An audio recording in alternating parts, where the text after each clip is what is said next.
Welcome learners. Today we will start the Unit 3 Local Government and Administration.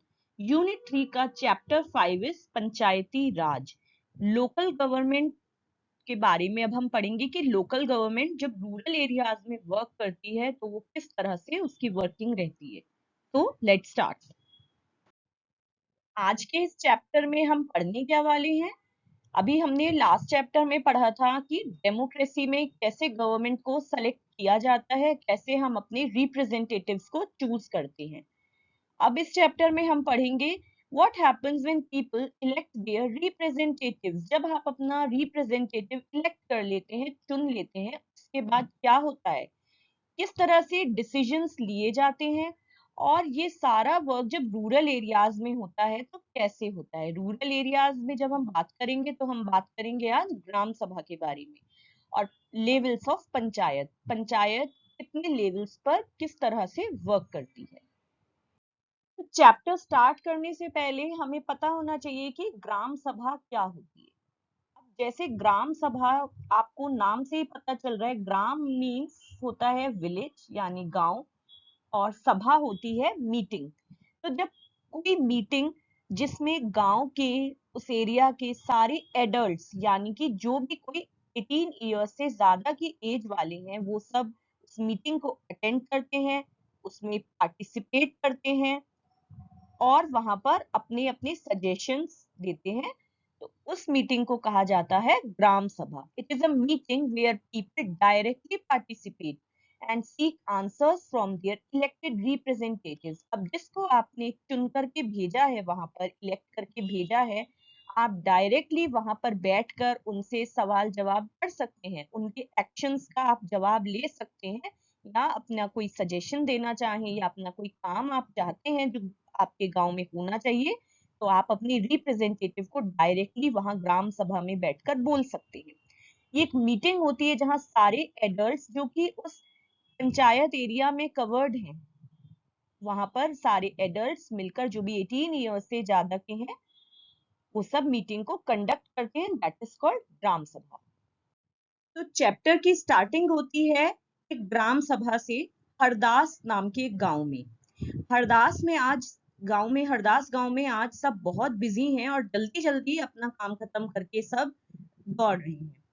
अब जब उनसे पूछा गया कि इतना जल्दी इतनी हड़बड़ाहट में कहाँ जा रहे हैं, तो सबका एक ही जवाब था कि आज ग्राम सभा हो रही है और जो नए प्रधान है उनके साथ पहली मीटिंग है, हम वही अटेंड करने जा रहे हैं. तो आगे इस स्टोरी को कंटिन्यू करते हैं. अच्छा, स्टोरी को आगे बढ़ाने से पहले आपको पंचायत का स्ट्रक्चर जान लेना बहुत जरूरी है, उससे आपको चैप्टर को समझने में इजी हो जाएगा. Every panchayat is divided into wards. Panchayat पूरे गांव की होती है और उसको छोटे छोटे वार्ड्स में बांट दिया जाता है. जैसे आपकी स्कूल में क्लास 6 है, बहुत सारे बच्चे हैं, तो सबको अलग अलग सेक्शन में बांट दिया गया ना, कुछ को 6A, कुछ को 6B, कुछ को 6C. इसी तरह से वार्ड्स में बांट दिया जाता है ताकि छोटे छोटे टुकड़ों में काम करके ज्यादा इजी हो जाए. अब हर वार्ड का एक अपना रिप्रेजेंटेटिव होता है जिसको उसके वार्ड वाले जितने भी वहाँ रेजिडेंट होते हैं, जो लोग उस वार्ड में रहते हैं, मतलब उस एरिया में रहते हैं, वो लोग एक मेंबर को चूज करते हैं. उसको बोला जाता है वार्ड मेंबर या फिर हिंदी में पंच भी बोला जाता है. अब जो सारे वार्ड्स होते हैं, मान लीजिए कि अगर एक गांव में 4 वार्ड्स हैं या 5 वार्ड्स हैं, तो उन चारों पांचों वार्ड्स के जो पंच हैं, जो मेन मेंबर्स हैं, उन्होंने वो एक प्रेसिडेंट को चूज करते हैं जिसको सरपंच कहा जाता है. तो ग्राम पंचायत जो है इंडिया में वो 5 इयर्स के लिए इलेक्ट की जाती है, यानी एक बार जब आप किसी को सरपंच चूज कर लेंगे तो फिर वो जो ग्राम पंचायत है वो 5 साल तक चलती है, जैसे बाकी सब गवर्नमेंट में होता है. अच्छा, ये तो था इलेक्शन वाली डेमोक्रेसी वाली बात. अब हर पंचायत में ग्राम सेक्रेटरी, जिसको सचिव भी बोला जाता है, उसको गवर्नमेंट अपॉइंट करती है. गवर्नमेंट क्यों अपॉइंट करती है, ये देखने के लिए कि जो सरपंच हैं या जो पंच हैं वो ऐसा तो नहीं कि किसी के साथ फेवरेटिज्म कर रहे हो, मतलब किसी एक का पक्ष ले रहे हो, दूसरे की अनदेखी कर रहे हो, या सबको न्याय मिले, इसी वजह से ग्राम पंचायत में ग्राम सेक्रेटरी को गवर्नमेंट अपॉइंट करती है और उसका काम क्या होता है, समय समय पर मीटिंग्स बुलवाना, कोई प्रॉब्लम है गांव में या वैसे भी जनरल मीटिंग्स बुलवाते रहना, और मीटिंग में जो भी सब बातें हुई हैं उनको रिकॉर्ड करना। गवर्नमेंट रिकॉर्ड रहता है सारा कि आपने इस मीटिंग को, इस डेट को ये मीटिंग करी थी, इस मीटिंग में क्या क्या बातें डिस्कस हुई, बातें जो डिस्कस हुई उस पे आगे क्या काम किया। ये सब जवाब कौन देता है? सरपंच देते हैं। किसको? सचिव को। और सचिव को कौन अपॉइंट करता है? गवर्नमेंट अपॉइंट करती है। आपने एक वेब सीरीज देखी होगी पंचायत, बहुत आजकल चल रही है। पंचायत में जो स्ट्रक्चर है, आपने देखा होगा कि पंचायत में है ना, फुलेरा गांव को दो भागों में बांट दिया है, पश्चिम फुलेरा, पूरब फुलेरा। इसी तरह से किया जाता है ताकि छोटे छोटे टुकड़ों में बना करके काम किया जा सके। सचिव जी और प्रधान जी, यही सब है स्ट्रक्चर पूरा पंचायत का। ये देखिए, पंचायत किनसे मिलकर के बनती है? वार्ड्स। वार्ड से, वार्ड के जो मेंबर हैं उनको कहा जाता है पंच। वो पंचायत के जो वार्ड मेंबर हैं, पंच है, उनको चुनते हैं गांव वाले लोग। और वार्ड मिलके, पंच मिलके एक चुनते हैं एक सरपंच को। और पंचायत में इन वार्ड मेंबर और सरपंच के अलावा जो एक होता है सेक्रेटरी, उसको हम लोग नहीं चुनते हैं, उसको गवर्नमेंट अपॉइंट करके भेजती है ताकि सारा काम फेयर तरीके से हो, कहीं पर भी कोई फेवरेटिज्म या बायसनेस नहीं हो पाए। अब आ जाते हैं विलेज हरदास में। हरदास में ग्राम सभा होनी है। ग्राम सभा आज क्यों बुलाई गई है? वो बुलाई गई है क्योंकि एक प्लान को प्रेजेंट करना है सबके सामने। वो प्लान क्या है कि उनको रोड को रिपेयर करना है। वो रोड जो उनके गांव को मेन शहर हाईवे से जोड़ती है, उस रोड की रिपेयरिंग के लिए जो मीटिंग बुलाई गई है। अब यहाँ पर ये मीटिंग चल रही है, उसके बाद तिजिया नाम की एक लेडी है, वो पानी के लेकर के बोलती है कि गांव में पानी की प्रॉब्लम अब बहुत ज्यादा बढ़ गई है।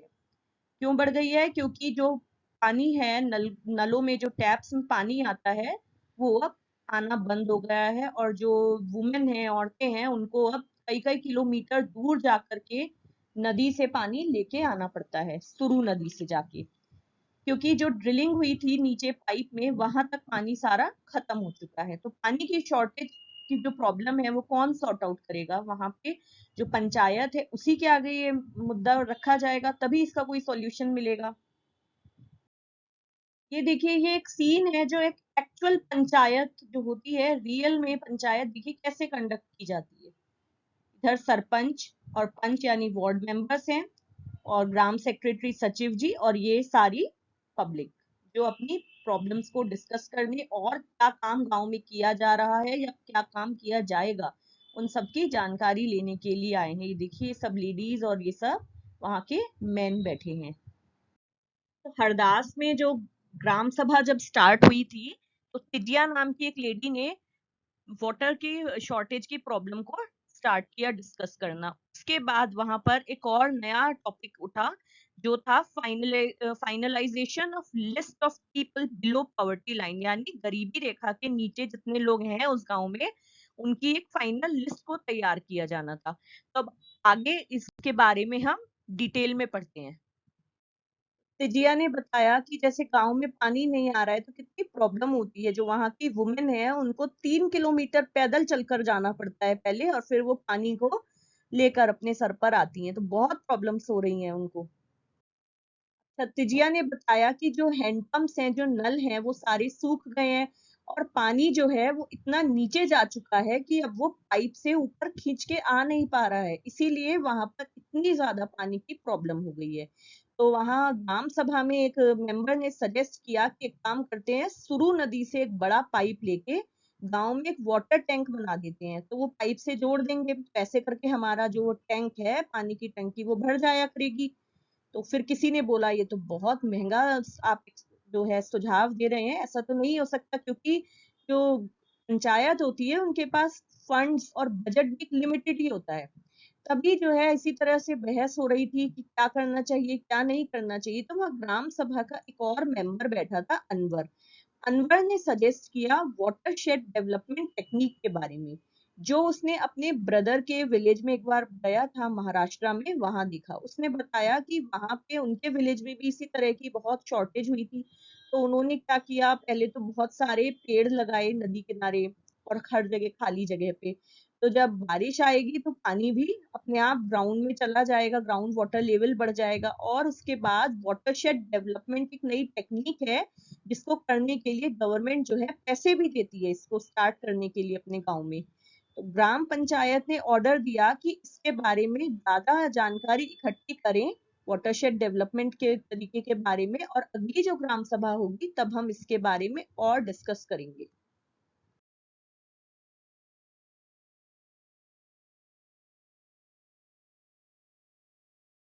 अच्छा, तो ग्राम सभा में अभी तक दो इश्यूज को डिस्कस किया गया। पहला तो मेन रोड को कनेक्ट करने वाला इशू, फिर हुआ वाटर शॉर्टेज इश्यू, फिर उसके बाद एक नया इशू हुआ finalisation of list of people, BPL. BPL मतलब बिलो पॉवर्टी लाइन, यानी कि गरीबी रेखा से नीचे जो लोग रह रहे हैं उनकी एक लिस्ट बनाने के लिए कहा गया था। तो क्या होता है कि जब लिस्ट में नाम अनाउंस किए गए तो वहां पर बहुत ही ज्यादा एकदम से कानाफूसी होनी शुरू हो गई। फिर पूछा गया कि क्या हो गया, तो किसी ने बोला कि नेटवर्क जिसका नाम आपने बीपीएल लिस्ट में लिखा है उसके घर में तो कलर टीवी भी है, मोटर बाइक मोटरसाइकिल भी है, तो वो कैसे पुअर हो गया कि उसका नाम आपने गरीबी रेखा की लिस्ट में लिख दिया। और फिर एक ने बोला कि बिरजू है, बिरजू के पास तो इतनी जमीन है, उसका नाम कैसे आ गया इस लिस्ट के अंदर। फिर एक ने बोला कि ओम प्रकाश, बल्कि वो तो एक लैंडलेस लेबर है जिसके पास कोई जमीन नहीं है, मजदूर है, बहुत गरीब आदमी है, लेकिन उसका नाम तो लिस्ट में नहीं है। अब एक ने सुखी भाई, उन्होंने बोला कि नटवर और बिरजू जो है अमीर चंद के दोस्त है ना, इसलिए उनका नाम आ गया। इस तरह की बातें तो होती ही रहती हैं। और अमीर चंद कौन है, वहां के एक जमींदार हैं। अब जो है वहां पर ग्राम सचिव जो थे, वो सारी चीजें वो नोट डाउन कर रहे थे कि कौन क्या इशू हो रहे हैं, क्या बोल रहे हैं। तो फिर जो प्रेसिडेंट यानी कि जो सरपंच हैं, उन्होंने जो सर्वेयर जिसने सर्वे किया था, घर घर जाके देखा कि कौन गरीब है कौन नहीं है, तो उन्होंने सर्वेयर को पूछा कि भाई ऐसी लिस्ट कैसे बना दी तुमने, जिसके पास टीवी मोटरसाइकिल है जमीन है उनको तो डाल दिया गरीबी रेखा वाली लिस्ट में, और जो सच में गरीब है उसका तुमने नाम भी नहीं लिखा। तो सर्वेयर ने बोला कि सर जब मैं ओम प्रकाश के घर में गया था तो उसके घर में ताला लगा था, तो इसीलिए मैंने उसका नाम, मैं जानकारी उसके बारे में नहीं जुटा पाया, तो इसलिए मैंने उसका नाम नहीं लिखा। तो ग्राम पंचायत फिर ऑर्डर देती है सर्वेयर को कि आप फिर से जाइए और ओम प्रकाश की पूरी फैमिली इनकम के बारे में डिटेल लेकर के आइए और चेक कीजिए कि इस बार सारी चीजें ठीक से हों। तो ग्राम सचिव जो होते हैं उनका रोल क्या होता है। अब देखिए, अमीर चंद जो थे वहां पर एक जमींदार हैं उस गांव के, हरदास के, और जो प्रेसिडेंट है यानी सरपंच हैं, तो अमीर चंद एक बहुत ही दबंग और दबदबे रखने वाले इंसान है, एक जमींदार है। तो सरपंच को उनकी बात माननी पड़ी, उनके दोस्तों का नाम उनको लिस्ट में लगवाना पड़ा। लेकिन ग्राम सचिव के रहते हुए वो ऐसा नहीं कर सकते हैं, कोई भी ऐसा नहीं कर सकते, क्योंकि वो सारा काम देखते हैं, सारी राइटिंग में उनके पास हर एक चीज की प्रोसीडिंग होती है। ये हरदास विलेज की ही ग्राम सभा का एक सीन है। अच्छा, इंपॉर्टेंस क्या होती है ग्राम सभा की। ग्राम सभा होने से सारे मेंबर्स जब आपके सामने बैठे हैं तो सबने उसमें ऑब्जेक्शन किया ना लिस्ट में, क्योंकि उनको वो लिस्ट ठीक नहीं लगी, फेयर नहीं लगी, उनको लगा कि अनफेयर हुआ है। तो पंचायत जो है कुछ भी गलत या अनफेयर या किसी को फेवर नहीं कर सकती है या पैसे का मिसयूज नहीं कर सकती है। जो उसके कामकाज है बहुत ही ट्रांसपेरेंट है। ट्रांसपेरेंट मतलब सारी जो लिस्ट बनी है वो सारे मेंबर्स के आगे अनाउंस की गई, और जितनी भी प्रॉब्लम हुई सबके सामने डिस्कस हुई। तो ऐसा नहीं हुआ कि दो चार लोगों ने अपने आप में कोई डिसीजन ले लिया और काम कर गया। भाई जिन्होंने आपको चुन के यहाँ भेजा है उनको आपको जवाब देना पड़ेगा। तो सारे मेंबर्स के सामने लिस्ट भी पढ़ी गई, सारे मेंबर्स के सामने सारी चीजें ट्रांसपेरेंटली यानी कि एकदम साफ साफ बताई और कही जाती हैं। अच्छा, ग्राम सेक्रेटरी जो होते हैं हर चीज का रिकॉर्ड रखते हैं ताकि कोई किसी के साथ गलत नहीं कर सके। और ग्राम सेक्रेटरी कौन अपॉइंट करते हैं, गवर्नमेंट। अब है ग्राम पंचायत काम कैसे करती है और इनके फंड्स यानी इनके पास पैसा कहाँ से आता है। ग्राम पंचायत में क्या होता है, मीटिंग्स रेगुलरली होती हैं। जब इनके काम की हम बात कर रहे हैं तो क्या इनका वर्क होता है, रेगुलरली पहले तो लोगों से बातचीत करना, उनकी प्रॉब्लम्स को सुनना, और इनका मेन टास्क होता है गांव में हर तरह से डेवलपमेंट, विकास करना गांव का।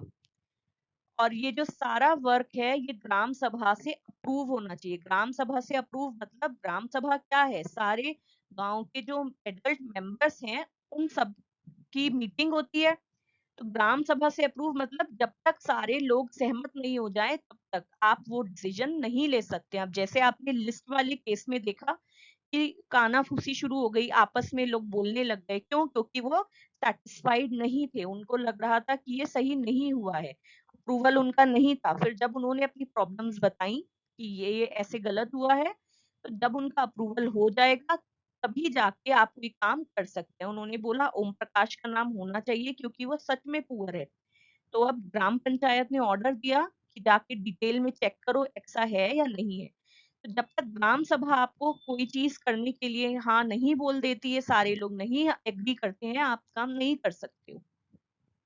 मेन इनका काम क्या होता है, construction and maintenance of water sources, road, drainage, school building and other property resources. गांव में डेवलपमेंट के लिए जो जो चीजें चाहिए, water, road, drainage, school building, ये सब चीजों की कामकाज को ये पंचायत, ग्राम पंचायत देखती है। लीवाइंग एंड कलेक्टिंग लोकल टैक्सेस, जो लोकल टैक्सेस होते हैं गांव में वो पंचायत ऑफिस में ही जमा किए जाते हैं। Executing government scheme related to generating employment in villages, और गवर्नमेंट जो भी स्कीम्स लाती है उसको गांव गांव में एग्जीक्यूट करना, यानी कि उन स्कीम्स को चलाना ताकि लोगों को ज्यादा से ज्यादा रोजगार मिल सके। इनके सोर्सेज ऑफ फंड्स, पैसा कहाँ से आता है पंचायत को काम करने के लिए, जो ये टैक्सेस लिए जाते हैं घरों में या मार्केट्स में, शॉप्स पे, इन सब का कलेक्शन करना। गवर्नमेंट स्कीम्स जो चलती हैं उनसे फंड्स जो मिलता है कई डिपार्टमेंट्स के थ्रू, जनपद और जिला पंचायत को, वहां से इनको फंड्स मिलते हैं। और या कोई कम्युनिटी वर्क के लिए जो डोनेशंस देता है उन पैसों से ये काम करते हैं। अब है कि पंचायत काम कैसे करती है, कितने लेवल्स पे पंचायत काम करती है। पंचायत जो है 3 लेवल पे काम करती है। लेवल 1 ग्राम पंचायत, जैसे हरदास में आपने देखा एक छोटा सा गांव और उसकी पंचायत चल रही थी। लेवल 2 जनपद पंचायत या पंचायत समिति, इसके अंदर कई सारे गांव और उनकी गांव ग्राम पंचायत आती है। फिर लेवल 3 होता है डिस्ट्रिक्ट पंचायत या जिला परिषद। इनकी डिटेल्स को अब पढ़ लेते हैं।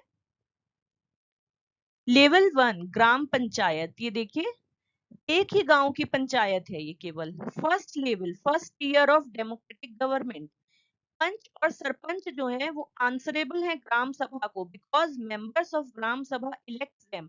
जो पंच यानी वार्ड मेंबर और सरपंच यानी जो प्रेसिडेंट है, उन सबको जवाब देना पड़ेगा। जितने भी लोग बैठे हैं ग्राम सभा में, जो भी उनके सवाल होंगे, जो भी उनके क्वेश्चन होंगे, क्यों देना पड़ेगा? क्योंकि वही आपको यहाँ पर चुनकर लाए हैं, वो नहीं चुनते तो आप यहाँ नहीं बैठे होंगे।